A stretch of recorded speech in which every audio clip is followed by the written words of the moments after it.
between the last going out of the Laodicean church.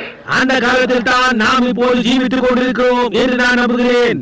திறந்த வாசல் காலம் லவோதிக்கேயா சபையின் கடைசியாக வெளியே செல்லுதலாகும்.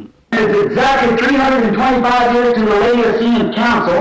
சரியாக லவோதிக்கேயா சங்கத்திற்கு 325 ஆண்டுகளுக்கு முன்னர் இவைகள் ஏற்படுத்தப்பட்டது.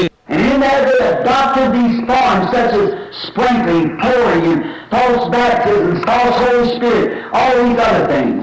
They adopted it. அப்பொழுதுதான் அவர்கள் தெளிக்குதல், ஊற்றுதல், கள்ள ஞானஸ்நானங்கள், கள்ள பரிசுத்தாவி, இன்னும் பலவித காரியங்கள் எல்லாம் நியமித்துக் கொண்டனர். அவர்கள் அதை நடைமுறையில் கொண்டு வந்தார்கள். And then when Luther, being a priest and come out of the Catholic Church, brought these things with him. பின்னர் லூத்தர் ஒரு பாதிரியாக இருந்ததினால் கத்தோலிக்க சபையை விட்டு வெளியே வந்தபோது இந்த காரியங்கள் எல்லாவற்றையும் அவர் உடன் கொண்டு வந்தார். And out of there comes